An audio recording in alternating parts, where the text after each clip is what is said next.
हे भाई, ये जो माया है, ये आत्मेश्वर जो हमारे आत्मस्वरूप हैं, जो समस्त आत्माओं के परमात्मा हैं, उन हरि के बिना कोई इस माया पर विजय प्राप्त नहीं कर सकता।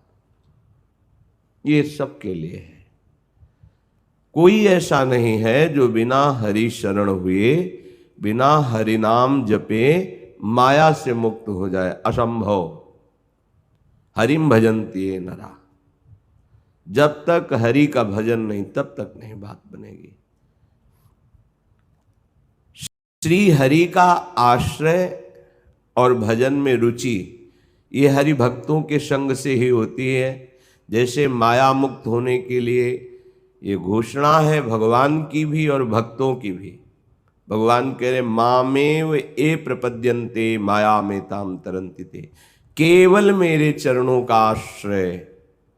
ऐसे भक्तजन भी कहते हैं जब तक भगवान के चरणों का आश्रय नहीं लिया, तब तक कुशल न जीव कहूं, सपने हूं मन विश्राम।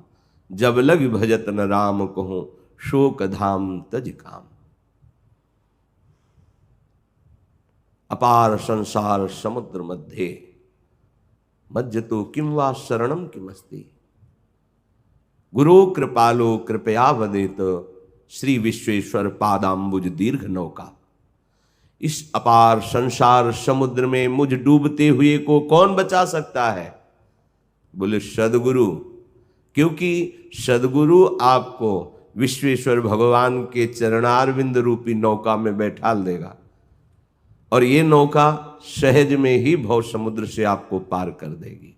कृपा करके गुरुदेव अपने वचन से भगवान के चरणों की शरणागति का रहस्य, भगवान के नाम की महिमा, धाम की महिमा, रूप लीला का रसास्वादन पार हो गया भव समुद्र से।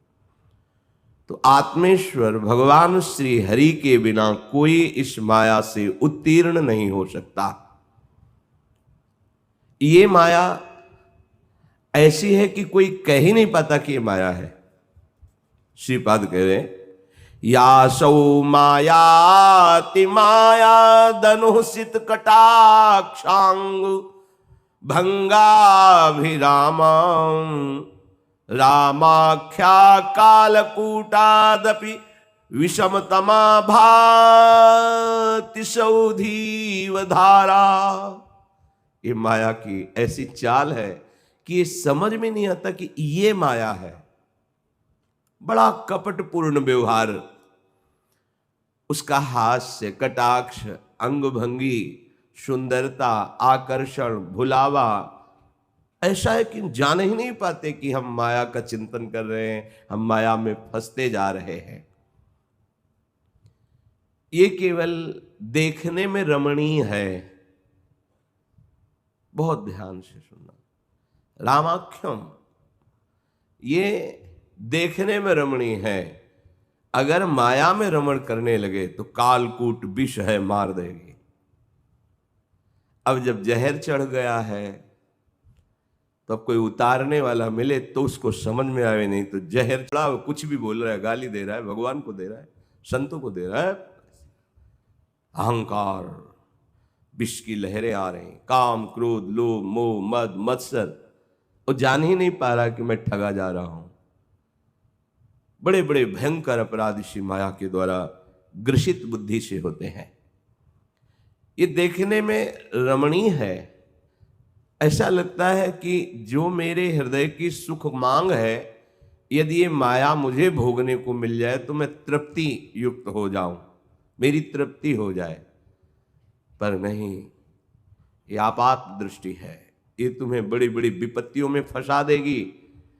ये केवल तरंग नहीं है, ये समुद्र है, धारा है। प्रबल प्रवाह में, अगाध भ्रम में फंस जाओगे। बड़े बड़े ज्ञानी जन फंस जाते हैं, अपने तो अज्ञानी जीव है। ये भारी विष से भी कड़वी है, क्योंकि विष एक शरीर नष्ट करता है, ये सैकड़ों हजारों जन्मों तक अपना प्रभाव रखती है। देखो, जब से सृष्टि हुई आज तक उसकी लहरें आ रही, काम, क्रोध, लोभ, मोह, मद, मत्सर। अतएव आहा, महिमामयी बात, धारावत राधा कृष्ण नामाभिधो दिह समितिष्ठ वृंदावनेन्ता। तुम्हारे नाम की जो धारा चले तो फिर तुम्हें ये माया प्रवाह बहा नहीं पाएगा। राधा नामक संयुक्त बड़ा प्रेम अमृत से युक्त ये राधा नाम है। वज्र के समान पापों का नाश करता है। जैसे वज्र प्रहार करे तो बड़े बड़े पर्वत चकनाचूर हो, ऐसे पर्वत के समान पाप हो तो भी ये राधा नाम भगवान नाम उच्चारण करते ही पाप का नाश कर देता है। पर धैर्य पूर्वक, देखो कह रहे हैं धैर्य पूर्वक, शांति पूर्वक दीर्घ काल तक नाम जप करो, तब अनुभव में आएगा। धैर्य रखो, ऊब मत जाओ। 4 दिन से माला चलाया तो चमत्कार हो जाए, हमारे मन में काम ही ना आवे, ऐसा नहीं। वो भी भगवत शक्ति से युक्त है। काम क्रोध आदि वो भी तो भगवत शक्ति संपन्न है। आप इतनी नाम शक्ति बढ़ाओ कि वो परास्त हो जाए। नहीं तो देखो ना, 20 वर्ष हो जाते हैं उनकी स्फुरणा संकल्प क्रियाएं, यही क्रम चलता रहता है। नाम की कमी है इसलिए ऐसा हो रहा है। धारावत राधा नाम चले, धारावत कृष्ण नाम, भगवान नाम, गुरु प्रदत्त नाम, इसका उच्चारण करते करते नाम लेत भव सिंधु सुखाही करहु विचार सुजन मन माही। न नौका की जरूरत पड़ेगी, न तैरने की जरूरत पड़ेगी। ये नाम सीधे भव समुद्र को ही सुखा देगा। अगर सुजान हो तो मन में विचार करो कि कितनी अपार नाम की महिमा है। पार होने की जरूरत ही नहीं पड़ेगी, सूख जाएगा। नाम लेत भव सिंधु सुखाही। वृंदारण्य अद्भुत रसमयी चेतसा काप्य अवस्था। जब आप यही नाम वृंदावन में अगर जप लिए तो ऐसी दिव्य अवस्था, क्योंकि बहुत फलदायी भूमि है ये। करोड़ों कल्पतरु, करोड़ों चिंतामणि, कामधेनु वृंदावन की समानता रज की नहीं कर सकती। अगर यहां आप रह करके 1 घंटे 2 घंटे जितना भी आपको जीवन में समय दिया श्री जी ने यहां के लिए, बहुत सावधान, उद्दंडता नहीं। ये तो संसार में करते ही रहे हैं उद्दंडता। स्वल्पाहार, पवित्र आहार, प्राण पोषण के लिए खूब नाम जप। वृंदारण्य अद्भुत रसमयी चेतसा काप्य अवस्था, ये समझ में नहीं आता। धाम आते हैं, धाम में जो समय मिला है ये तुम्हारे जीवन की परम उन्नति का समय है। देखो कैसे लाडली जो रीझ जाती है, उसको कोई पता नहीं राधा नाम क्या है, धाम की महिमा क्या है। आकर्षित किया, अपने सामने राधा राधा राधा राधा, लगता है बहुत कृपालु हो गया काम। इतनी बड़ी हाजिरी लग गई कि जब रजिस्टर खुलेगा तो सब गुणा लगा दिया जाएगा एक बार के लिए। ये राधा राधा बोला ना महारानी जी के सामने, पावन पुलिन है यमुना का, जहाँ बैठे हो यमुना यहीं से प्रवाहित होती थी। पावन पुलिन, परम पावन महामहिम वृंदावन धाम, राधा राधा नाम गायन श्रवण, हो गया काम। अब तुम्हारा पतन नहीं हो सकता, तुम्हारा नाश नहीं हो सकता। और अगर कहीं निरंतरता चल पड़ी तो कह रहे अद्भुत रसमयी चेतसा काप्य अवस्था, तुम्हारे चित्त की अद्भुत कोई रसमयी अवस्था हो जाएगी। काप्य कोई, वो वर्णन नहीं की जा सकती। प्रेममयी अवस्था, अनिर्वचनीयम प्रेम स्वरूपम। तो राधा राधा राधा अगर ये धारा चल पड़ी तो कोई एक दिव्य अवस्था आ जाएगी। जितना समय आपको मिला उसे नष्ट मत कीजिए, सार्थक कीजिए। ऐसे कि जैसे अपने घर को हमें जाना है, जितना हम समेट लें वहां जाके सुखी हो जाएंगे। हमें नवनिवृत्त निकुंज चिदानंद वृंदावन में प्रवेश पाना है, और वहाँ यही पास है आपके पास, राधा राधा राधा। यह है तो पाश है, महाप्रेम सुख, इसके आगे कोई शब्द नहीं है। प्रेमानंदान पिच परमान बिंदु मात्री करोति। अन्यत्र जो प्रेम प्रकट होता है भगवत प्रेम, यहां जो वृंदावन का प्रेम है इसका बिंदु मात्र किनका मिल जाए फिर नहीं। गोकुलनाथ महाब्रज वैभव लीला अनेक न चित्त खटाई, एक रीति प्रतीति बंध्यो मन मोही सबे हरिवंश बजाए। वंशीनाद में मतवाली होकर के प्रेममयी गोपियां सर्वस्व का त्याग करके श्री कृष्णमय हो गई। आई ब्रजनारी सुनत बंसी रव, गृहपति बंधु विशारे, दर्शन मदन गोपाल मनोहर मनुष्य जिताप निवारे। हर्षित बदन बंक अवलोकन, सरस मधुर धुनि गावे, मधुमय श्याम समान अधर धरी, मोहन वेणु सामने देख रहे हैं। अखिल कोटि ब्रह्मांडों का सौंदर्य समुद्र, कोटि मनमथहारी अपने अधरों पर विराजमान करके महान विश्व मोहिनी तान प्रकट कर रहा है। चित्त का अपहरण कर लिया, ऐसी रसमयी अवस्था। प्रेमानंदान पिच परमान बिंदु मात्री करोती, यहां का प्रेमानंद सब सुखों को बिंदु मात्र कर देता है। ऐसा महान सुख वृंदावन। मिथ्या दुखात्मक विषय गैरिंद्रिय वंचित स्थान। बस तुम वृंदावन का सानिध्य प्राप्त करके जो इस प्रेम को नहीं प्राप्त कर पा रहे हो, उसका कारण है मिथ्या दुखात्मक विषय गैर इंद्रिय वंचित स्थान। ये जो झूठे विषय सुख हैं, जिनकी सत्ता नहीं है, इंद्रियजन्य भोग, मिथ्या झूठे, दुखात्मक दुख में तुम्हें संलग्न कर देने वाले, एक अशांति, एक अतृप्ति, एक जलन, एक पुनः भोगने की तृष्णा, वासना, कितनी आग भड़क उठती है। जैसे जैसे हम रसेंद्री, जनेन्द्री, नेत्रेंद्र इनको भोग देते चले जाते हैं, वैसे वैसे आग बढ़ती जाती है। तो फिर वंचित स्थान, ये आपको वंचित कर देते हैं प्रेम समुद्र में डूबने से। नैवम प्राप्तुम प्रभवति जनो देव माया स्त्रियांधा।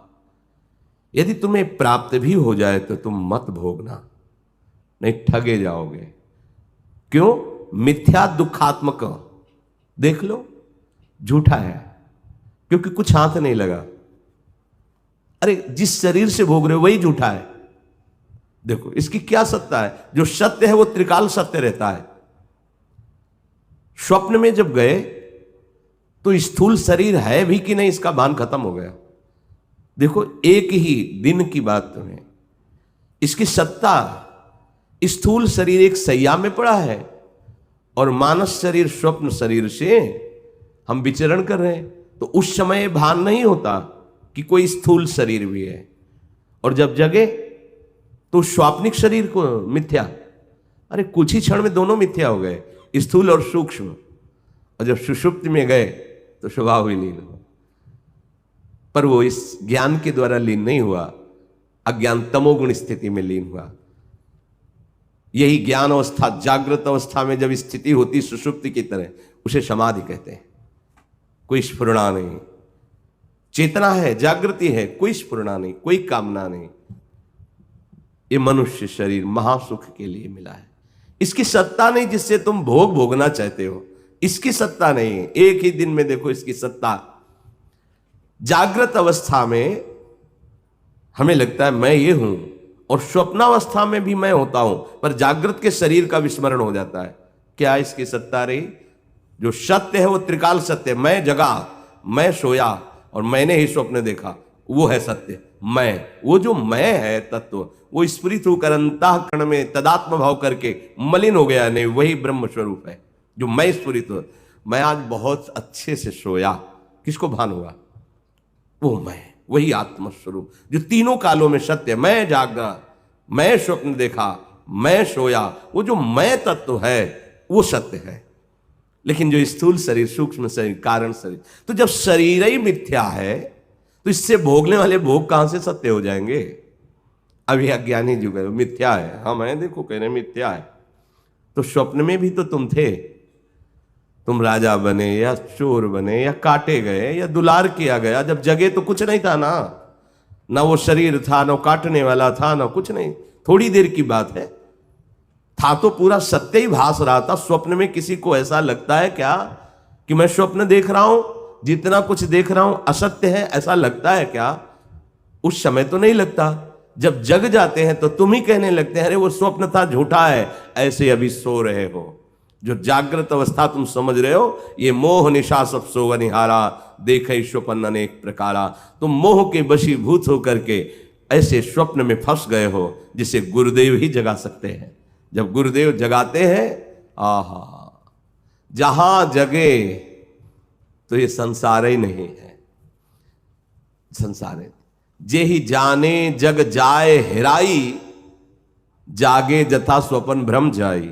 जैसे जगने पर जितना कुछ अच्छा बुरा स्वप्न देखा सब झूठा नजर आए, ऐसे ही जब आपको शुद्ध ज्ञान होगा और मोह का नाश होगा तो आपको दिखाई देगा ब्रह्म सत्यम जगन मिथ्या। श्रीपाद मिथ्या दुखात्मक विषय गैरेंद्रियर वंचित स्थान। तुम्हें महासुख से वंचित करने वाली ये चेष्टाएं जो इंद्रियों के द्वारा भोगों में भोग सुख ढूंढ रहे हो, इसी से तुम्हारे आत्म सुख को ढक दिया गया है। इसी अज्ञान ने, इसी मोह ने, इसी कर्ता भोक्ता भाव ने नैवम प्राप्तुम प्रभवती। मेरी बात मान लो, तुम्हें प्राप्त हो तो भी मत भोगना। ये बड़े प्यार से समझा रहे हैं। समय को नष्ट मत करो। गृहस्थ में हो भगवत पूजा की भावना से क्या शांत हो जाओ, कि शांत हो जाओ। नहीं है उसमें सुख। अगर कुछ दिन सह गए और भक्ति बढ़ी तो आप खुद यही समझने लगोगे। ऐसा लगता था कि शास्त्र में लिखा है संसार में सुख नहीं है। संत जन कहते हैं नाम में बहुत स्वाद है, भगवान बहुत प्यारे हैं, उनका मार्ग बड़ा सुख प्रदान करने वाला है, पर गुरु कृपा से कदम लड़खड़ा भले जाएं पर आगे बढ़ते चले जाते हैं। तो जब आगे बढ़ा तो जो भूमिका मिली फिर उसमें सत्य सत्य परम सत्य। पर वो अभी हमारी भूमिका मोह निद्रा में है ना, इसलिए जैसे नशे में आदमी बोले ऐसे मोह मदिरा पिए हुए क्या नहीं बोल सकता। वो कुछ भी कर सकता है, कुछ भी बोल सकता है। श्रीपाद कह नैवम नैवम, ऐसा मत करो। तुम अभी समझ नहीं रहे। विषय चुगा जिन चुगए जन, चुगत कचुक सुख होए, फिर फांसी ऐसी लगे ते शब्द। अब मैं जी नहीं सकता इस भोग के बिना, ये फांसी लग गई। आए थे मुक्त होने और फंस गए। इसलिए इस दैवी माया से अंधे मत बनो। तुम्हें आनंद राशि प्राप्त करने का अवसर मिला है, निकल चलो। भगवान आत्मा ईश्वर जो हमारे परमात्मा हैं, हमारे जीवन धन हैं, हमारे प्यारे हैं, प्राणाराध्य हैं, उन श्यामा श्याम का निरंतर स्मरण करते रहो। श्री काकभूषुंड जी महाराज गरुण जी से कहते हैं, गरुण जी महाराज मेरा जन्म अयोध्यापुरी में हुआ और मेरा भाव तो बना भगवान शंकर की उपासना का, पर हरि और अन्य देवताओं की निंदा करने लगा। भगवान शंकर की आराधना, यद्यपि जन्म परम पावन अवधपुरी में हुआ और उस समय कलयुग चल रहा था, जैसे इस समय कलयुग चल रहा है। वो बड़ा ही धर्म विरुद्ध आचरण करने वाला। कल आप सुने, मनुष्य प्रायः कलयुग में रोगों से इतने पीड़ित होंगे कि भोगों की प्रबल इच्छा और भोगने की सामर्थ्य नहीं। कैसा भारी दंड। शरीर रोग ग्रसित, इच्छाएं भोगों में, सामर्थ्य बिल्कुल नहीं। इसी प्रगट में दुर्गति, प्रगट में दुर्गति। बिना कारण अभिमान करते हुए, बिना अपराध के भी उसको दंड देना, विरोध कर देना, ये बहुत थोड़ा जीवन घमंड ऐसा मानो अमर हो गए हो। ऐसा कलयुग के प्राणी कैसे होंगे? शरीर रोग ग्रसित, भोग वासनाओं की धूम मची हुई अंदर से, और भोगने की जो प्रबल इच्छा है और सामर्थ्य नहीं है, जल रहा है बैठे बैठे। अभिमान इतना कि साक्षात मैं ही काल हूं, सबको दंड दूंगा। जरा सी बात पे लड़ जाना, पीट देना, हिंसा कर देना। आप आश्चर्य मानेंगे, कंडा होते ना गोबर के, 5 कंडे उठा लिए किसी ने, मार डंडे और फिर जेल गए, लाखों रुपया लग गया। 5 कंडे की कीमत क्या थी? अरे भाई कोई गरीब आदमी 5 कंडे उठा लिए, रोटी बनाएगा जाके, खाएगा जाके, क्या परेशानी हो गई? अभिमान, सोच, ये कलिकाल मलिन कर देता है। आयु बहुत कम, अभिमान ऐसा मानो कल्पांत में इनका नाश नहीं होगा। कलिकाल ने ऐसा बेहाल कर डाला, कलिकाल बिहाल किए मनुजा, नहीं मानत को अनुजा तनुजा, नहीं तोष विचार न शीतलता, सब जाति कुजाति भय मंगता, ईर्षा पुरुषाक्षर लोलुपता, भरी पूरी रही समता विगता, सब लोग वियोग विशोक है, वर्णाश्रम धर्म आचार गए। हे गरुण जी, जब कलिकाल का स्वरूप बढ़ा तो जो नहीं होना चाहिए वो हो गया, बेहाल कर दिया मनुष्य को। पिता अपनी पुत्री को भी, भाई अपनी बहन को भी, ये सब भेद मिट गया। इतनी बुद्धि भ्रष्ट हो गई कि जिनका पोषण करना चाहिए उनका शोषण करने लगे। अब कहां जाए, भाग के कहां जाए? जो रक्षा करने वाले वही शोषण करने लगे। कलिकाल ने ऐसी बुद्धि भ्रष्ट कर दी। ये जो लिखा है तो कुछ कुछ सुनने को मिलने लगा। अभी तो 5000 वर्ष के कुछ ऊपर ही वर्ष हुए हैं, 4,32,000 वर्ष की आयु है कलयुग की। थोड़ा और उठ के चलने दो। अभी तो ऐसा मान लो 4,32,000 में कि घुटने के बल ही चल रहा है, थोड़ा खड़ा होकर के चलने लायक हो, फिर देखो इसका और आतंक। कलिकाल बिहाल के मनुजा, नहीं मानत को अनुजा तनुजा। ये बेटी है, ये बहन है, इसकी रक्षा करना हमारा कर्तव्य है, हमारा धर्म है। ऐसा कुछ नहीं रहेगा। किसी में संतोष नहीं दिखाई देगा, विवेक नहीं दिखाई देगा, हृदय में शीतलता नहीं होगी। कौन क्या कुछ नहीं, बस सबके हृदय में ईर्ष्या बढ़ेगी। बोलने में कड़ुआ वचन ज्यादा प्रिय लगेगा बोलने में। सब कार्यों में प्रधानता लालच की होगी अंदर से। क्षमता कहां गई पता नहीं चलेगा। सब लोग शोक और संकट ग्रस्त रहेंगे, अशांति, भारी अशांति। वर्णाश्रम धर्म का आचरण नष्ट हो जाएगा। अपने समय की बात जब कलयुग में प्रकट हुई, काकभूषण जी गरुण जी को कह रहे हैं, कोई भी इंद्रियों का दमन नहीं करना चाहेगा। आज ये खाना है, अब विचार तो करो खाने योग्य है कि नहीं। नहीं तो फिर नहीं खाना, उपवास कर लेंगे, अभक्ष्य पदार्थ थोड़ी खाएंगे। जिन रसोई में, जिन पात्रों में मांस रांधा गया, उसमें चाहे आप बिल्कुल खीर, पूड़ी, कचौड़ी, रोटी, सब्जी सात्विक बनाएं तो भी वो अभक्ष्य पदार्थ के समान ही आपकी बुद्धि को भ्रष्ट कर देगा। चाहे वो रिश्ते नातेदार की रसोई हो, चाहे वो किसी भोजनालय की रसोई हो, जिसमें मांस रांधा गया उस रसोई का अन्न यदि खाओगे तो आपकी बुद्धि भ्रष्ट हो जाएगी। सात्विक आहार जब नहीं तो बुद्धि का विचार सात्विक कैसे हो सकता है?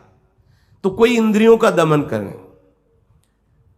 कोई दूसरों को अपने कमाए हुए धन से सुख पहुंचाना। जैसे बीमार पड़ा हुआ है, कोई सेवा करने वाला नहीं, करो, भगवान प्रसन्न हो जाएंगे। 1 का लाख देंगे, मान लेना हमारी बात। लोग कहते हैं कि मैं कैसे धनी बन जाऊं, कि हम उपाय बताते हैं आपको। अगर आप किसी भी अनाथ, गरीब, असहाय, चाहे वो पशु, पक्षी, मनुष्य कोई भी हो, आप इसकी सेवा का व्रत ईमानदारी से ले लीजिए। गौ सेवा, साधु सेवा, ऐसे जन जिनको, तो आप देख लीजिए आपका धन कैसे बढ़ता है। पर 2 दिन में ना देखिएगा, दीर्घ काल तक कीजिए और आप ऐसे धनी बन जाएंगे कि आप तृप्त हो जाएंगे। आपका हृदय कहेगा कि अब कछुनाथ न चाहे मोरे, लौकिक पारलौकिक सब सुख मिल जाएंगे। पर दिशा हमारी गलत हो गई। धनी बनना चाहते लेकिन दूसरों को लूट के, दूसरों को दुख पहुंचा के, दूसरों की हिंसा करके, ये कोई धन कमाने का, सुखी होने का तरीका है? दूसरे के पुत्र का अपहरण कर लिया। अपने पुत्र को सुख पहुंचाने के लिए धन चाहिए, अपने मन को, अपने तन को सुख पहुंच, सर्वनाश हो जाएगा। समय का इंतजार करो। बार बार कह रहे हैं कि हमारे मालिक का बहुत बड़ा ऑफिस है, इसमें थोड़ा रजिस्टर, मुकदमा लंबा चलता है और जिस दिन फाइनल पे आएगा तो फिर ब्रह्मा भी नहीं बचा सकते तुमको। इसलिए कुछ अज्ञानी जन जैसे पापाचरण कर रहे हैं, अपराध कर रहे हैं, तो कुछ परिणाम तो समझ में आ नहीं रहा तत्काल। उनको लगा कुछ नहीं हुआ ना, कुछ नहीं हुआ, वो हिसाब बढ़ रहा है मैं ब्याज सहित। और जिस दिन लागू होगा, तो जैसे सालों से जेल में बंद है, फिर 10 दिन पहले सूचना हुई कि सुनो 10 तारीख को 12 बजे तुम्हें फांसी दी जाएगी। अब हर मिनट फांसी लग रही उसकी, हर मिनट। उसको पता नहीं था, पर जब फाइनल आया कि 10 दिन बाद तुम्हें इतने बजे फांसी दी जाएगी, और हर मिनट फांसी लग रही उसको। फांसी का कष्ट तो एक बार, लेकिन उतने समय में उसको जो कष्ट हो रहा है, ये तो हुआ यहां का कानून। लेकिन पूरा हिसाब नहीं हुआ, पूरा हिसाब होगा बड़ी बड़ी ऑफिस में, वहां से फाइनल इसको भी काटा जाएगा कि आप इतने वहां भोग चुके, अब आइए यहां पवित्र होइए। बहुत सावधान, ये मत सोचो कोई तुम्हें देख नहीं रहा है, कलिकाल है सब चलेगा, नहीं चलेगा। समय आने दो, समय, फिर तुम देखना काल बहुत बलवान है। इसलिए ऐसा विचार मत करो तुम कि कोई दंडदाता नहीं, अरे कुछ नहीं, सब नाटक है, ऐसा मत मानो।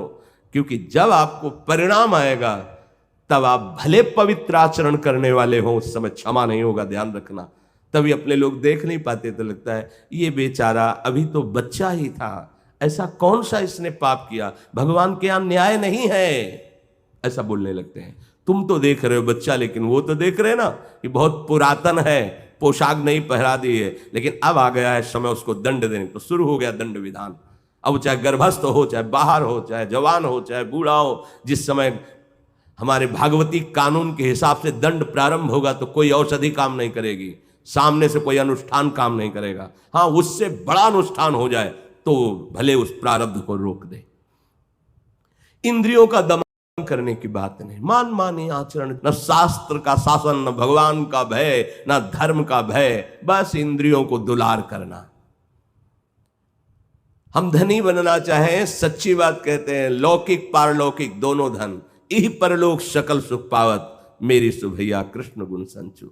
राधा राधा बोलते हुए दूसरों को सुख पहुंचाने के बाद पक्का पक्का आप हर तरह से सुखी हो जाएंगे, पर मानने के लिए तैयार नहीं ना। अगर आप इस बात को समझ पाए, नथियाबाई जी जब वृंदावन आई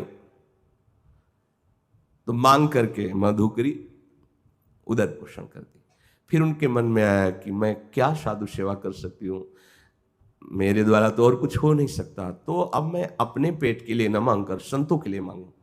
तो फिर चून थोड़ा मांग लाती और उपला बिन लेती जो गायों के पड़े होते, और उससे रोटी बनाती, और किसी एक संत, बाबा आ भिक्षा पाले, बैठा करके जो भी नमक पड़े, मोटी मोटी लाल लाल रोटी सेक करके से बड़ा संतों का भजन बढ़ने लगा।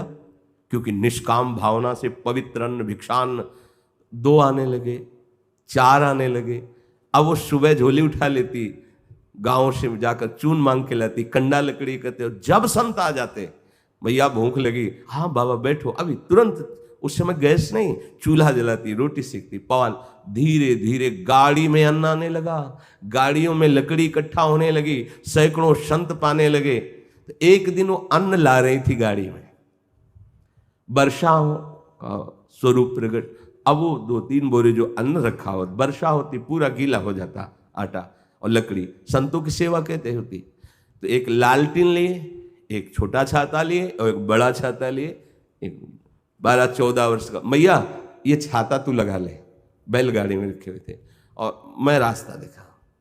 तुम कहा लाला अंधेरा हो गया, तू हम तुम्हें जानते हैं, तुम हमें नहीं जानती, हम रोज देखते हैं तुम्हें, आओ तुम हमारे साथ आओ। इतने नटवर है कि जल्दी कोई जान नहीं पाता। बाद में पता चल जाता है कि आप ही थे, पर वर्तमान में नहीं पता चलने देते।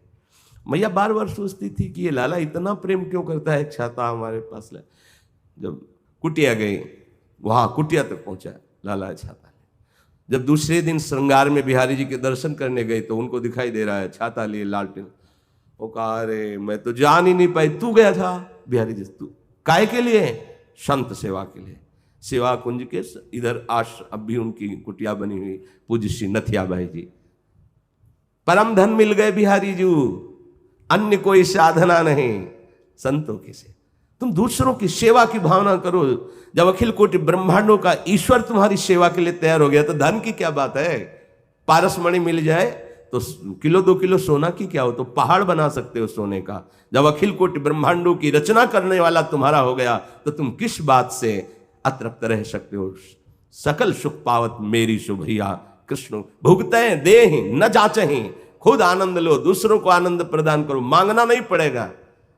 पर वो सोच गलत हो गई। सोच हो गई कि दूसरे को मारकर, दूसरे को लूट कर, दूसरे को कष्ट देकर, भाई कभी नहीं सुखी